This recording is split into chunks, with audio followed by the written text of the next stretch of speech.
ধরনের ঘরের মধ্যে যে কোনো সময় আল্লাহ পাক রব্বুল আলামিনের গজব নাজিল হতে পারে। এই 3 ধরনের ঘরকে আল্লাহ পাক রব্বুল আলামিন বড় অপছন্দ করে থাকেন। 1 নাম্বার হচ্ছে যেই ঘরের মধ্যে নারীর আওয়াজ পুরুষের তুলনায় উচ্চ হয়ে থাকে, সেই ঘরের মধ্যে প্রতিদিন 70,000 ফেরেশতা লানত পাঠিয়ে থাকে।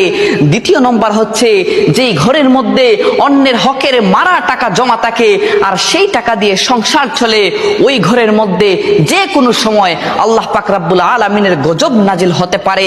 আর 3 নম্বর হচ্ছে হযরত জিবরাইল আলাইহিস সালাম বলেন, যেই ঘরের মানুষরা মেহমান আসলে অখুশি হয়, ওই ঘরের মধ্যে যে কোনো সময় আল্লাহর গজব নাজিল হতে পারে।